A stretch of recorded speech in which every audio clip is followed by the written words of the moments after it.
그의 사경을 헤매다가 극적으로 소생한 사람들의 체험담에 의하면 죽음을 맞이하게 되는 순간에 아주 밝은 빛을 보았다고들 합니다. 반태변 끝에 무엇이 있는지는 잘 알 수 없지만 하여튼 어떤 환한 빛의 터널 같은 것이 보이고 자기가 그쪽으로 끌려가게 된다는 것입니다. 그것을 두고 무슨 사후세계 입구라고 생각하고 싶은 사람도 있겠지만 최근에 미국 미시건 대학교 어느 교수가 그런 환상을 깨뜨리는 연구 결과를 발표했습니다. 그는 쥐를 대상으로 실험해 본 결과 죽음 직전의 순간에 뇌세포가 평상시보다 크게 활성화되는데 바로 그때 증폭되는 뇌파가 그런 밝은 빛을 느끼게 만드는 원인으로 추정된다고 한 것입니다. 그것이 사실이든지 아니든지 간에 어쨌든 사후세계가 구체적으로 어떻게 생기는지를 분명히 본 사람은 아무도 없습니다. 설령 죽기 직전에 다시 살아난 사람이라도 그 역시 죽었다가 살아난 사람은 결코 아니기 때문입니다.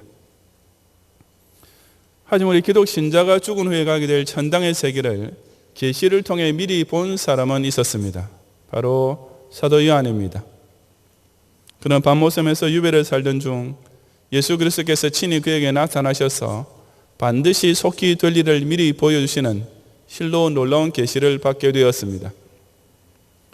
그중 4장부터는 하늘의 보좌와 그 보좌 위에 앉으신 이의 장면이 나오기 시작했으며 오늘 본문인 5장에서는 내가 보매 라는 말이 여러 번 반복되는 대로 그 천상 보좌에서 일어나는 구체적인 일들을 그가 목도하게 되었던 것입니다. 이 시간 저는 그 사도 요한의 증거를 통해 지금 이 순간에도 천당에서 일어나고 있는 일들이 과연 무엇인지를 함께 상고해 보고자 합니다. 첫째로 천당은 예수 그리스도를 통해 진행되는 구속사의 계시가 선포되는 곳입니다. 1절부터 5절까지 말씀 함께 봉독하겠습니다. 내가 보매 보좌에 앉으신 이의 오른손에 책이 있으니 안팎으로 섰고 7 인으로 봉하였더라. 또 보매 힘 있는 천사가 큰 음성으로 외치기를 누가 책을 펴며 그 인을 떼기에 합당하냐 하니 하늘 위에나 땅 위에나 땅 아래에 능히 책을 펴거나 보거나 할 리가 없더라. 이 책을 펴거나 보거나 하기에 합당한 자가 보이지 않기로 내가 크게 울었더니 장로 중에 하나가 내게 말하되 울지 말라. 유대 지파의 사자 다윗의 뿌리가 이기었으니 이 책과 그 7회를 떼시리라 하더라. 아멘. 사도 요한은 천당의 장면에서 제일 먼저 그 보좌에 앉으신 이의 오른손에 들린 책을 보게 되었습니다. 이 책이란 양피지나 파피루스 종이를 이어서 만든 두루마리를 가리키는데요. 보통의 경우와는 달리 그 두루마리 책은 특이하게도 안팎으로 즉 양면을 다 채워서 기록되어 있었습니다. 그래서 그 기록된 내용이 완전하며 충실해서 그 어떤 가감이 조금도 필요 없음을 가리킵니다. 세상의 다른 책들은 오자도 흔히 있고 나중에 수정 정보판이 필요할 때도 있지만 하나님의 말씀은 언제 어디서나 아무도 더하거나 덜할 수 없는 완벽한 계시인 것입니다. 그런데 그처럼 완전한 말씀이 기록된 책이 7인으로 봉하여져 있었습니다. 당시에는 두루마리에 기록된 어떤 내용을 비밀로 지키고자 할 때에는 그래서 실로 묶은 후에 그 매듭을 밀랍등으로 봉하고 거기에 도장을 찍음으로써 아무나 펼쳐보지 못하게 했었습니다. 지금 하나님의 오른손에는 두루마리 책에 기록된 비밀은 나중에 6장 이하에서 밝혀지듯이 바로 종말에 벌어질 일, 즉 하나님의 구속사가 완성되는 시기에 일어날 일들에 관한 계시였습니다. 이처럼 사도 요한이 보좌에 앉으신 이의 오른손에 있는 두루마리 책 하나가 완전성과 비밀성을 상징하는 7인으로 봉해져 있는 것을 보면서 그 궁금증이 극에 달하고 있는 중이었는데 바로 그때 힘 있는 천사가 큰 음성으로 누가 책을 펴며 그 인을 떼기에 합당하냐라고 외쳤습니다. 즉 그 두루마리 책의 인을 떼고 그 비밀의 내용을 밝히 보여줄 수 있는 자격 있는 적임자가 누구냐라는 뜻이었습니다. 사도 요한으로서도 정말 궁금한 사실이며 점점 더 흥분되고 긴장되는 질문이 아닐 수 없었지만 유감스럽게도 하늘 위에나 땅 위에나 땅 아래 능히 책을 펴거나 보거나 할 리가 없었습니다. 당연한 것이 하늘의 천사든지 이 땅의 그 어떤 위인이든지 간에 피조물로 지음받은 존재가 절대 주권자 하나님 오른손에 있는 책을 펴기는커녕 감히 그 앞에 접근조차 할 수 없는 일이기 때문이었습니다. 이어지는 사절에 보면 그런 현실을 직시한 사도 요한이 크게 울었더니라고 했는데, 이 말은 울고 또 울었다는 뜻입니다. 바로 앞에 4장 1절에 보면 지금 사도 요한에게 말씀하시는 나팔 소리 같은 그 음성이 이후에 마땅히 될 일을 내가 네게 보이리라고 말씀해 주셨는데, 그 마땅히 될 일에 대한 계시의 비밀이 밝혀지지 않게 될까 봐 안타까웠기 때문이었습니다. 하지만 바로 그 순간 장로 중 하나가 울지 말라고 사도 요한을 달래주었습니다. 그리고 그는 사도 요한이 결코 안타까워하거나 슬퍼할 필요가 없는 이유를 두고 유대지파의 사자 다윗의 뿌리가 이기었으니 이 책과 그 7인을 떼시리라고 일러주었던 것입니다. 그래서 유대지파의 사자란 바로 창세기 49장 9절과 10절에 기록된 메시아 예언에 나오는 표현이며, 다윗의 뿌리라는 명칭 역시 이사야 11장 1절에 기록된 메시아 예언과 직결됩니다. 즉 구약에서 예언된 대로 화육 강세하셨던 구세주 예수 그리스도만이 그 책의 인봉을 떼실 수 있는 유일한 자격자요 또한 완벽한 적임자라고 선포한 것입니다. 그리고 그 이유를 가리켜 5절 하반절은 그 예수 그리스도께서 이기었으니 이 책과 그 7인을 떼시리라고 했습니다. 이것은 십자가에서 죽으시고 사흘 만에 부활하심으로써 죄와 사망 권세를 이기신 예수 그리스도만이 종말에 대한 비밀이 기록된 책의 인봉을 떼시기에 합당하신 분이 되실 수 있음을 가리킵니다.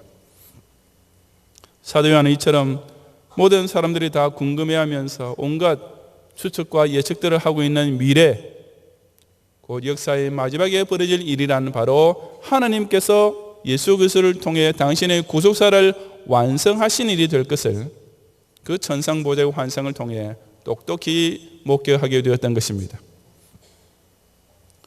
그 인봉되었던 두루마리의 비밀은 오늘날 우리에게도 이 요한계시록과 같이 기록된 성경 말씀을 통해 환히 계시되고 있습니다. 하나님께서 친히 당신의 손가락으로 쓰신 역사의 벽보부터 시작하여 예수님께서 나팔 같은 큰 음성으로 선포하신 종말의 비밀에 이르기까지 저와 여러분은 바로 이 신구약 66권의 완성된 말씀을 통해 명백하게 보고 듣고 깨달을 수 있는 것입니다. 그렇다면 우리가 이 성경 말씀을 펼치는 순간이야말로 예수님께서 두루마리 인을 떼시고 그 비밀을 알려주시는 엄청난 사건이 벌어지고 있는 시간이 아니겠습니까? 우리가 강단에서 선포되는 설교를 듣는 이 자리야말로 하나님께서 역사의 마지막에 행하실 구속사의 장관들이 명백하게 우리 눈앞에 파노라마처럼 펼쳐지게 되는 특별한 장소가 아니겠습니까? 오늘날 적지 않은 신비주의 기독교인들은 무언가 자기 눈을 놀라게 할 신기한 환상을 보고 무언가 자기 감각의 충격을 가질 특별한 체험을 느껴보고 싶어 합니다.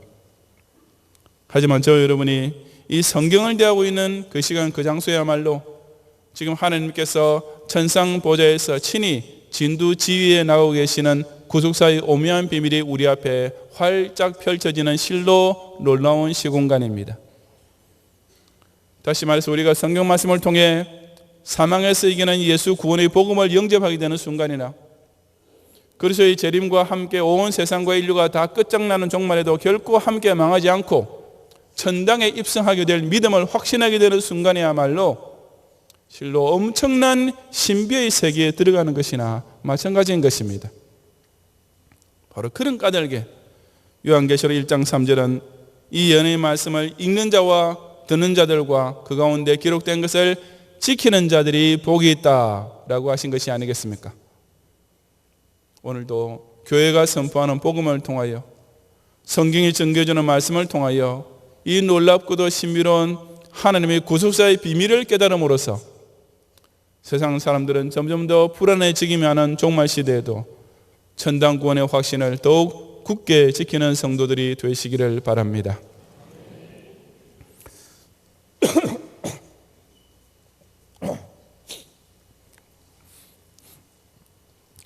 둘째로 천당은 지상교회 성도들이 올리는 기도가 상달되는 곳입니다.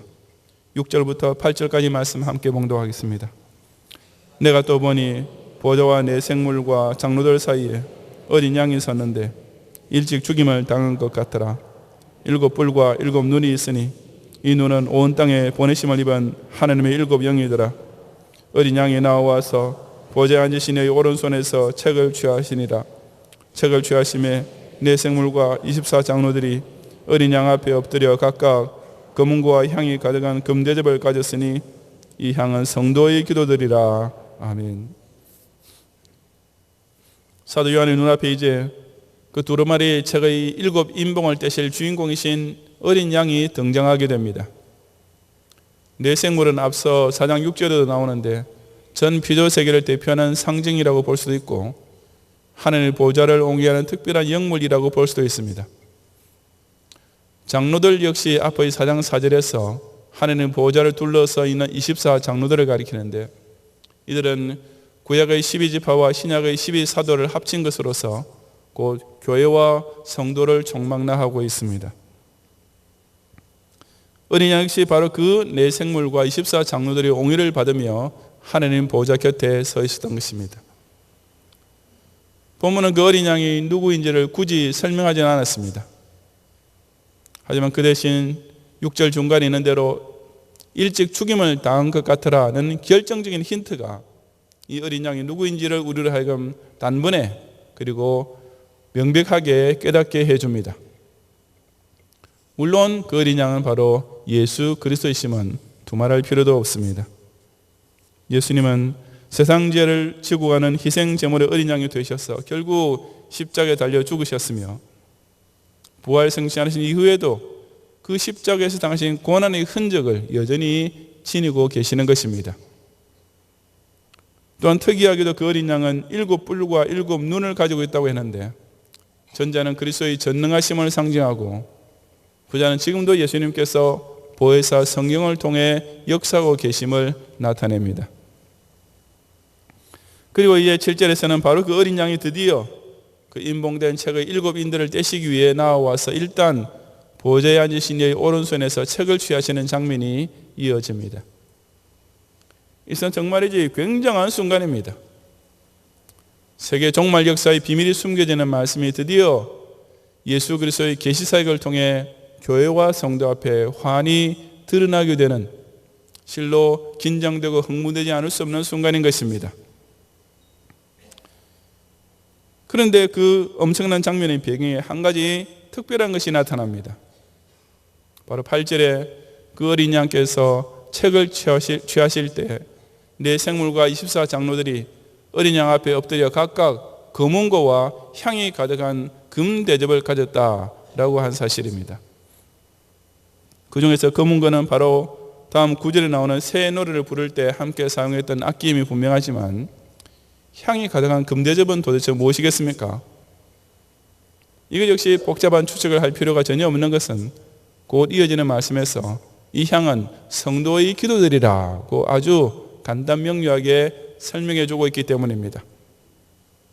잘 아시다시피 향을 피우면 그 연기가 퍼져 올라가면서 향기로운 냄새가 가득 차게 됩니다. 지금 예수 그리스도께서 종말의 계시를 펼치고 선포하시려는 바로 그 자리에 향연기와 향냄새가 배경을 가득 채우고 있었는데 그 향은 다름 아닌 성도들의 기도라고 하신 것입니다. 이게 얼마나 놀라운 일입니까? 지금 사도 요한의 눈앞에 보이고 있는 하나님의 보좌, 거기 좌장하신 성부 하나님, 그 앞에 서신 어린 양 예수 그리스도, 옹의하고 있는 내 생물과 24 장로들, 그리고 인봉된 계시의 책, 이 모든 것들은 다 하늘나라에 속한 존재입니다. 그런데 그런 거룩하고 영광스러운 하늘의 것들로만 가득 차 있는 천상보좌 주위에 유일하게 땅에서 올라와 있는 것이 딱 하나 있었는데 그것이 바로 성도들의 기도라고 한 것입니다. 그것도 다른 시점이 아니라 역사의 종말에 대한 예수 그리스도의 신비한 계시가 펼쳐지려 하는 그 극적인 순간의 말입니다. 어떻게 본다면 전혀 어울리지 않는 장면 같지 않습니까? 그 영광스러운 성부 하나님 오른손에는 7인으로 봉해진 두루마리 책이 들려있고 사망 권세를 이기고 승리하신 예수님께서 죽임을 당한 흔적을 지닌 어린 양으로 등장하셔서 그 종말 계시의 비밀을 밝혀주시고 그 예언된 일들을 진행해 나가려 하시는 엄청난 시점과 장면에 어떻게 사람의 입에서 나오는 기도가 감히 배경으로 등장할 수가 있다는 것이겠습니까?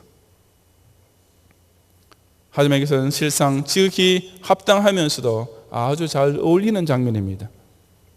왜냐하면 하나님께서는 당신의 뜻을 이 땅에 이루어지게 하실 때 성도의 기도라는 과정을 반드시 거치시기 때문입니다.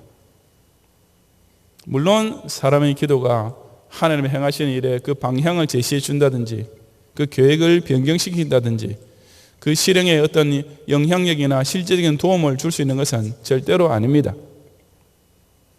그럼에도 불구하고 하나님께서는 놀랍게도 성도의 기도를 통해 당신의 구속사의 경륜이 하늘에서 이루어진 것 같이 땅에서도 이루어지게 하시기를 기뻐하셨고 그렇게 당신의 일을 실제로 해나가고 계시는 것입니다. 실로 이것은 우리 성도에게 정말 충격적이면서도 감격적인 사실이 아니겠습니까? 저와 여러분이 하나님께 올리는 기도가 예수 그리스도의 위대한 종말 계시 선포 활동과 그 계시 성취 사역에 아주 요긴한 역할을 하고 있는 것입니다. 그렇다면 오늘도 그 하늘 보좌를 향해 기도의 향을 올리고 있는 우리 기도 신자들이야말로 이 마지막 시대 역사의 주인공들이나 마찬가지입니다. 왜냐하면 기도를 드리며 주님 재림을 기다리는 성도는 종말의 저주를 향해 끌려가는 자들이 아니라 그 종말의 역사가 계시의 말씀대로 성취되는 일에 직접 참여하고 하나님 뜻이 이 땅에 그대로 이루어진 일에 몸소 헌신하는 아주 요긴한 존재가 되기 때문입니다. 사도 요한이 보았던 그대로 지금도 하늘의 말씀은 하늘 보좌에서 땅으로 내려오는 반면에 성도의 기도는 땅에서 하늘 보좌 쪽으로 올라가고 있습니다. 그렇다면 자기 입에서 기도가 나오지 않는 교인은 분명히 하나님의 말씀을 아직 듣지 못한 사람임에 틀림없는 것이 아니겠습니까? 하나님께서는 말씀만 하시고 들으실 줄 모르는 일방적인 의사소통을 하시는 분이 결코 아니시며 그 하나님의 참된 자녀 역시 하나님 아버지께서 들려주시는 말씀을 듣고도 자기는 한마디도 대답할 줄 모르는 벙어리일 수가 결코 없기 때문입니다.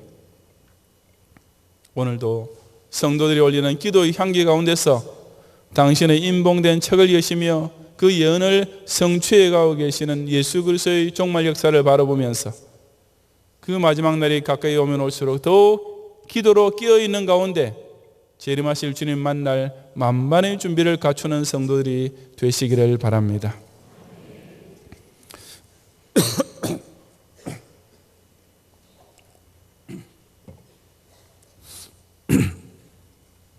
셋째로 천당은 하나님께서 모든 영광과 찬양을 세세 무궁토록 받으시는 곳입니다.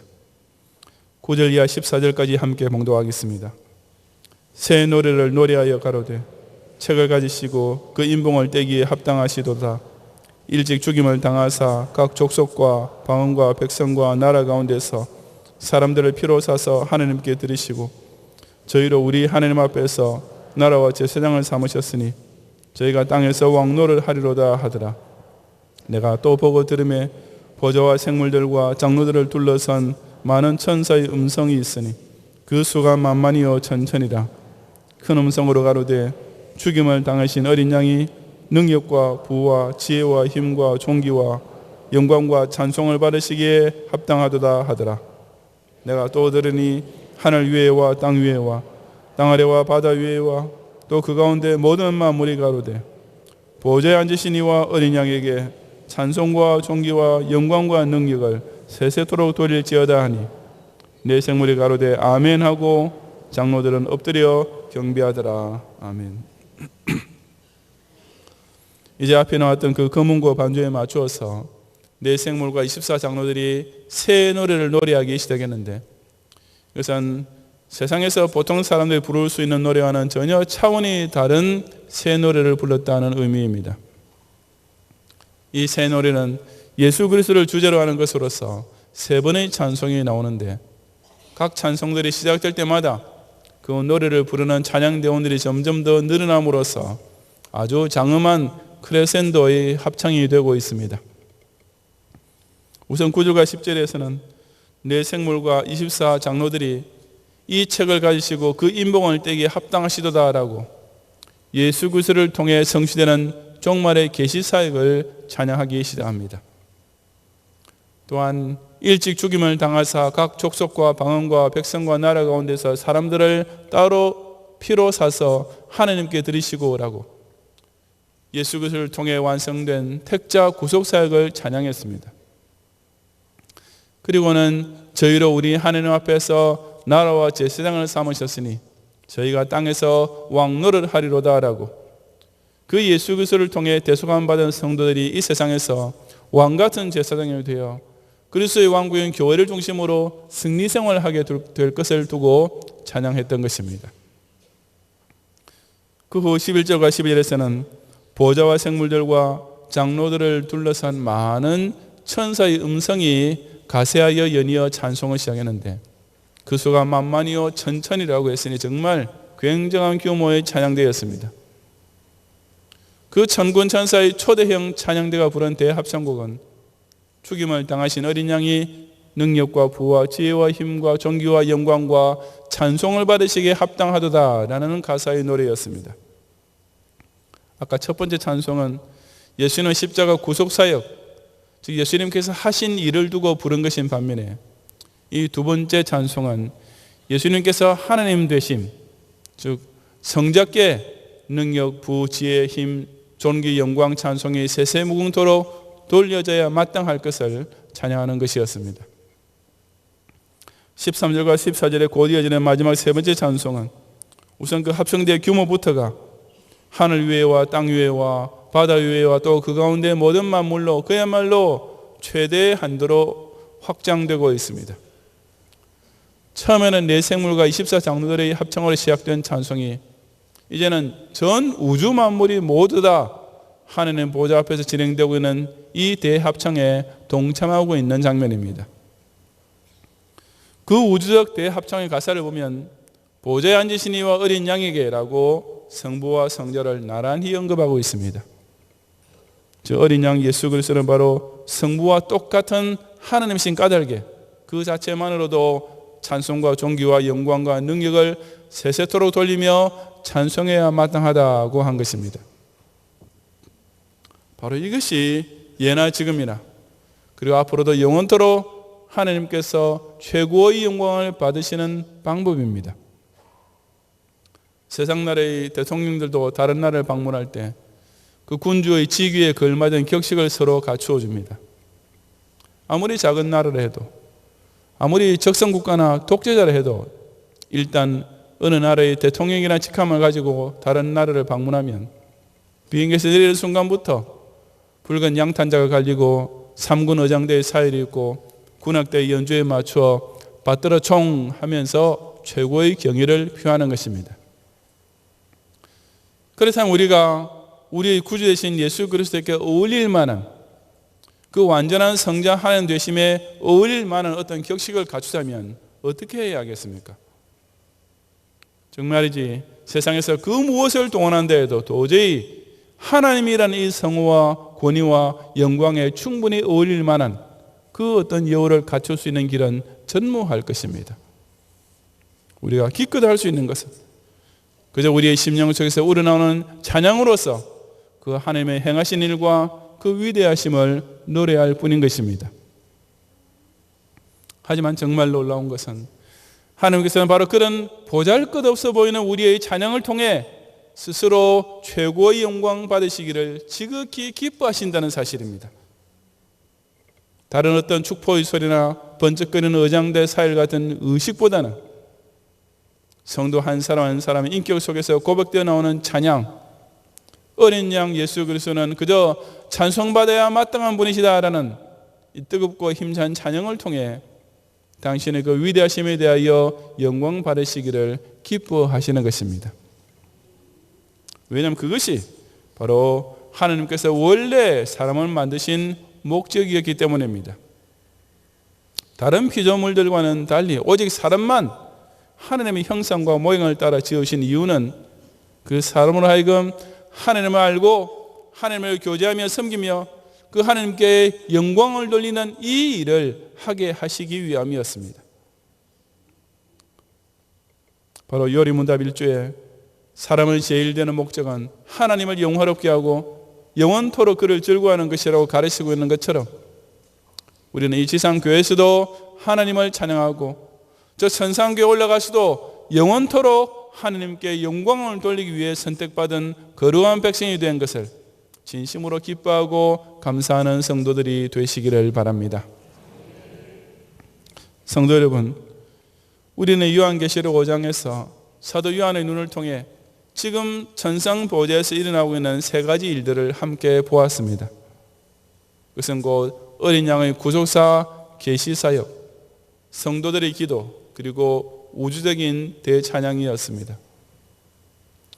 천당이 얼마나 아름다운 것인지는 정말이지 실제로 가보아야 알 일이지만 천당에서 무슨 일이 벌어지고 있는지는 이미 분명히 알 수 있는 것입니다. 하지만 다시 한번 생각해 보시기 바랍니다. 그 세 가지 일은 바로 지금도 현실적으로 우리 주변에서 벌어지고 있지 않습니까? 바로 이 경영교회를 통해서도 설교 시간마다 하나님의 구속사가 선포되고 있으며 매일 새벽마다 기도의 향이 하늘 보좌로 끊임없이 올라가고 있으며 각종 예배 시간마다 솔리스트의 특성과 찬양대 오케스트라의 합창과 경야의 모든 성들이 함께 화답하여 부르는 회중 찬송이 울려 퍼지고 있습니다.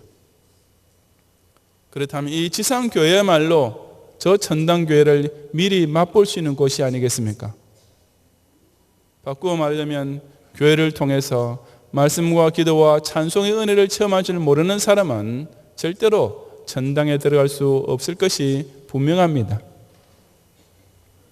왜냐하면 저와 여러분이 이 지상교회 안에서 복음의 말씀을 통해 예수 그리스도의 구속사역의 신비를 깨닫고 먹을 것과 입을 것이 아니라 먼저 그의 나라 의를 위하여 기도를 올리며 우리의 금세와 내세를 위해 베푸르신 무한한 은혜와 복을 감사하며 뜨겁게 찬양을 올리는 것이야말로 이미 천당교회의 감격과 기쁨을 고스란히 체험하고 있는 순간이기 때문입니다. 그러니 실로 교회야말로 세상에는 작은 천당이나 마찬가지며 성도야말로 진짜 천국 권속인 것입니다. 바로 이 경양교회를 통해 구원의 말씀을 듣고 기도의 등불을 계속 밝히며 천사들조차 흠모할 찬송을 하나님께 올림으로써 저 영원한 천당교회에서 반드시 다시 함께 만나는 모든 성도들이 되시기를 주님 이름으로 축원합니다.